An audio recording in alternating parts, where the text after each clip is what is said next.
that was fighting for gay rights, and people were killed.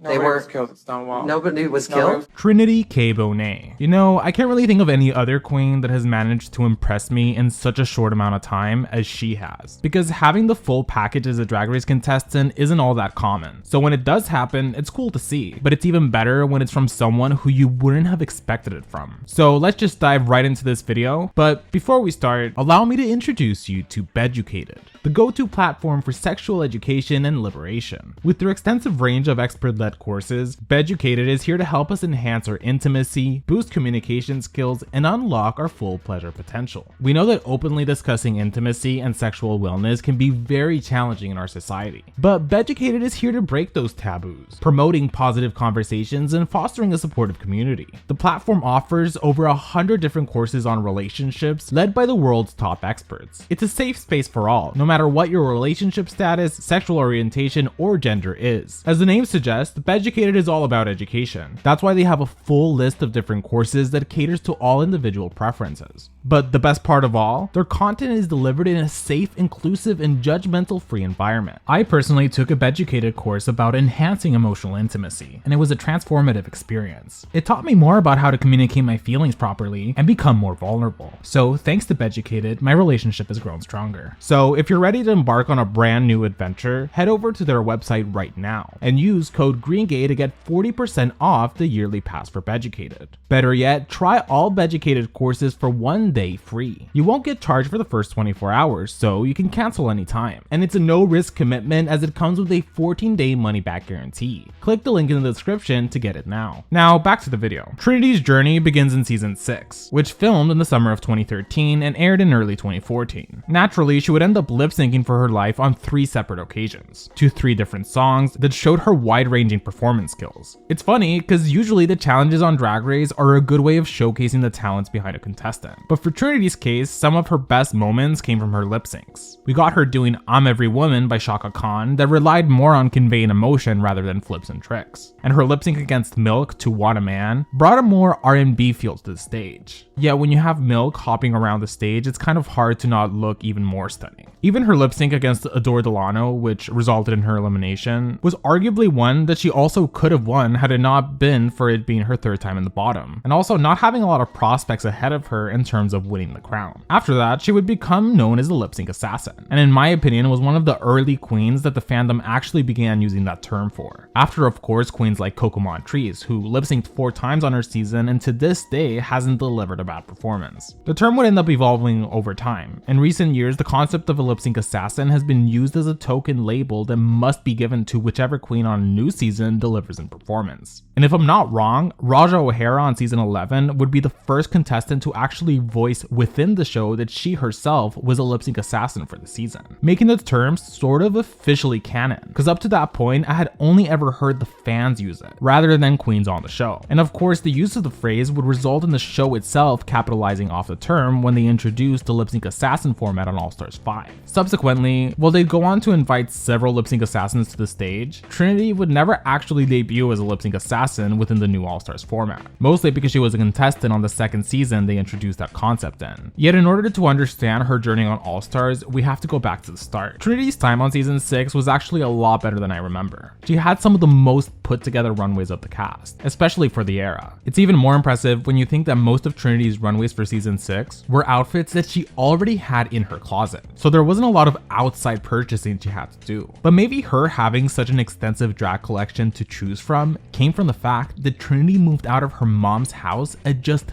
15 years old to live her life in Atlanta and become a full-time drag queen. It's after being an independent 15-year-old that she'd be able to sneak into gay clubs, because the workers in the clubs wouldn't really question a drag queen about her age. Something that was very lucky for her because it provided her with a chance to actually make some money to survive. And luck would only continue to follow her in the years to come. because when she competed on season 6, it was her very first time auditioning for RuPaul's Drag Race, and she was just 23 years old, which being that I was a teenager when I was watching the show, I didn't realize just how young she was. But to be 23 and straight up say on national television that you're HIV positive is a huge achievement to do. To top it all off, there's a huge stigma against people that are HIV positive that still exists today. If you didn't know, nowadays getting HIV isn't the death sentence that it once was. And there's also medication that you can take to make the virus undetectable in your your body. So even if one does have unprotected sex with another individual that is HIV positive, but undetectable, they can't transmit it. Finding out you're HIV positive can be a very isolating experience. Even Bianca Del Rio says in one of her confessionals that she once had a good friend that found out he was HIV positive and got into a deep depression, subsequently deciding to take his own life. Which is why that moment after Trinity reveals her HIV status to the room ends up creating a connection between Bianca and Trinity. Seeing how Bianca slowly grows a soft spot for Trinity, eventually leading to a friendship between the two, is a fun plot point to follow on season 6, because we see their friendship blossom in a way that goes from Bianca finding Trinity to be very annoying and sort of a Debbie Downer that made excuses for everything, to really seeing the vulnerability that Trinity had. It gets even better when she's paired alongside Bianca for the commercial challenge, which is again excellent TV because it put the least confident queen with the most confident queen, resulting in Bianca guiding Trinity to success. Which brings me to my next point. One thing that was persistent throughout the first half of her run on season 6 was Trinity's issues with self-confidence, or as Rue likes to put it, her inner saboteur. It didn't help that there was moments like when a guest judge called her out for not enunciating her words well enough, which was largely due to Trinity having to wear a flipper in her mouth for most of her time there, but the fruition of the storyline would come in the stand-up challenge, where she'd end up surprising everyone by actually putting together a decent routine. Although there has been speculation that she might have received some help from either producers or other contestants, but we never got confirmation on that, so ultimately Trinity's time on season 6 would come to an end when she reached the top 7. The challenge was that each queen would have to interview 2 celebrities in their own talk show, which was Cher's mom and Cher's son. Production provided each of the queens with small bits of information of the guest, but they barely had any time to actually memorize any of it, so that explains a lot of what we'd end up seeing. This would lead to Trinity landing in the bottom for the challenge largely because she didn't even get the name of her guest right, when she called Chad Bono. And honestly, I don't think Trinity deserved to be in the bottom for that episode, because we had Jocelyn Fox, who straight up made the 2 guys feel uncomfortable when she asked Cher's mom about her thoughts surrounding abortion, when it was known that Cher's mom had heavily considered aborting Cher when she was pregnant with her due to the difficulty she was going through at the time of the pregnancy. For that episode, they had an animal runway, which was an awesome theme. And as always, Trinity slayed with her showcase of a phoenix rising from the ashes, which was representative of her run in the competition. Once Rue announced that the bottom 2 would be Adore Delano and Trinity K Bonet, they would have to lip sync to Vibology by Paula Abdul. This lip sync is one that for a while was one of my all-time favorites of the entire franchise. It's so fun to watch. They both play off each other very well, and it's hard to really know who's gonna win. But it would ultimately result in Trinity getting eliminated, which according to Trinity, she feels that there wasn't anything she could have done that episode to change the outcome because the judges had already made up their mind about her. So it was her time to go. Trinity has always had an attitude that is very humble. I mean, there's been stories of Rue girls that demand they get their own private dressing room for gigs so that they don't have to share with the local queens. Which makes sense to a certain extent, since I guess some of the local queens could fawn over the celebrity drag queen that has entered their club. But to Trinity, it doesn't matter, and has always said that she has no problem sharing dressing rooms with other queens. However, on a more personal note, Trinity feels that her life has been built on most of her achievements being done in drag rather than her real self. She dropped out of high school at a young age and never finished her education, so she's dealt with many people calling her out on it by saying that her vocabulary isn't as developed as it should be. But to me, she really was born for drag.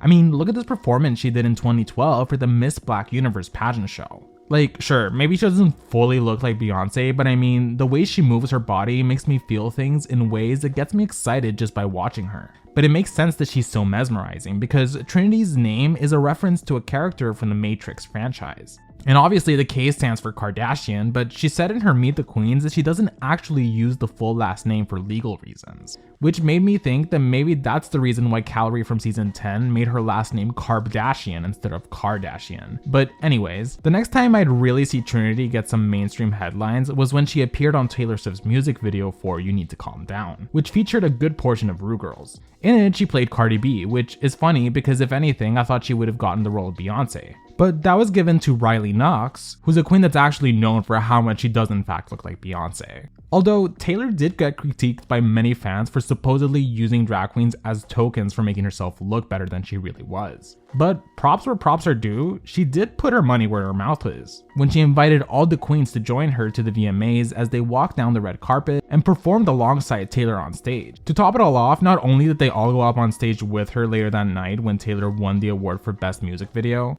but they would each be provided with their own award for the music video. Essentially, the queens said that the experience they had with Taylor Swift was one that made them feel like stars. Yet despite having this achievement under her belt, there would be even better things ahead of Trinity's future. For the most part, in the years after season 6 aired, and especially after the franchise saw its mainstream success, we wouldn't hear that much about Trinity. I mean, sure, she'd get into some dramas every now and then, but it didn't seem like she had much of a social media presence that rendered her all that relevant.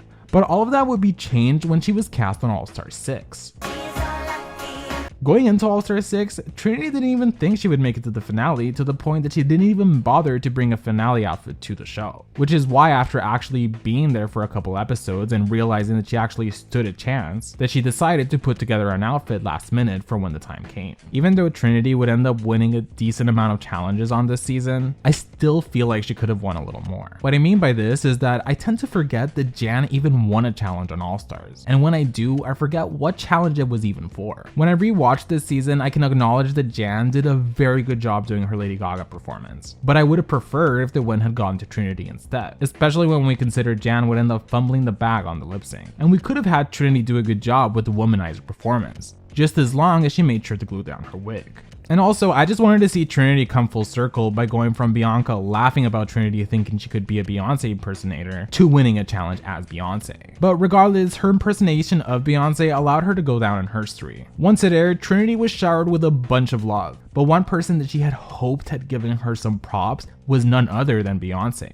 According to Trinity, she wishes that Beyonce had given her some type of notice, and really did believe that her performance on the episode would potentially give her that. But I mean, Beyonce is notorious for sort of doing her own thing and not really engaging that much with fans on social media, so it's not the biggest shock that she never noticed her or gave her a shout out. What's funny is that this year at Beyonce's concert, Trinity ended up running into Beyonce's mom, who had recognized her from a previous show, and she even invited Trinity to stand with her to watch Beyonce's concert, to which Trinity responded, quote, "Not tonight, Granny, I gotta see Mother up close," resulting in her getting some flack online, but I haven't laughed this much in an Instagram post in a while, so thank you, Trinity. All-Star 6 was one of the best produced seasons, but also one that had some questionable moments. It was a good move to not provide any of the queens with a second win by making the first 6 episodes have 6 different winners. It helped level the playing field. Trinity would end up becoming the first one to win 2 challenges, but as I said before, I think she could have won even more. Trinity's personality is something that I loved seeing evolve. In this season, she's extremely sure of herself and understands her strengths and weaknesses. What I was most surprised about her run was that she wasn't all that good at networking among the Drag Race girls. She herself said on the premiere episode that she didn't really have that many friends within the Drag Race world, which is why she felt she was at a disadvantage on All-Star 6, since a lot of the survival within the game is based on having alliances with other people. She also was never afraid to put people in their place when she needed to, such as Scarlet Envy during one of the Untucks, or even when she shifted the energy in the room to say that the queens should have congratulated her on her first ever challenge win, instead of just talking about themselves and why they should stay.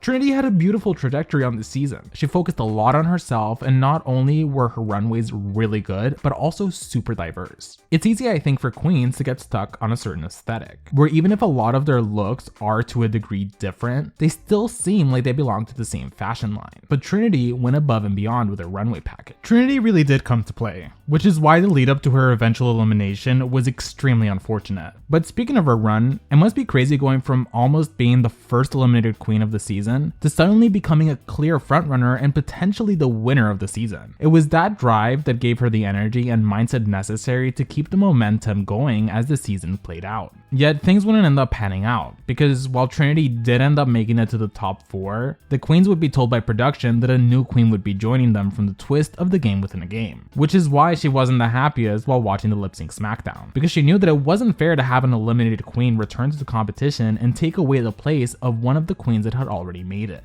Ultimately, this led to the next episode where Eureka ended up being the winner of the challenge. While it's true that Eureka's return to the competition really did catch a lot of them off guard, I did not like how as soon as it was revealed that Eureka had won the challenge, and that they would subsequently have to choose among the 4 queens who had just become the final 4 just an episode prior, sort of unanimously decided that Trinity was the most deserving of going home. I mean, sure, maybe Trinity did end up getting the most amount of bottom placements, but she also had 2 challenge wins. Yet regardless, as Trinity was eliminated, she said that she wanted Rue to give her a call to perform in the Vegas show. And just a year after the airing of the episode, her wish came true. The value of the season did suffer from Trinity not making it to the top 4. However, I do give props to production for deciding to film alternate crownings for the 4 queens that had actually made the final, as well as several ties between pairs of queens. This made it so that even people that knew spoilers were not able to properly predict who was gonna win the season, due to the sheer amount of multiple endings. But ultimately, Kylie's Sonique Love would end up winning the season, despite only having 1 challenge win, and even the 1 challenge she won was very questionable, where most of the audience didn't really agree with. Yet it's hard to really have an issue with the outcome considering Kylie's such a sweetheart. Although maybe for Trinity it was a blessing in disguise to have gone home when she did, cause it made people talk about her even more. It also helps that a lot of the audience was naturally drawn to how understated her sense of humor was, resulting in her being one of the queens that really benefited from her appearance on a modern All-Stars season, especially with All-Stars 6 being the first All-Stars to be filmed during the COVID-19 pandemic,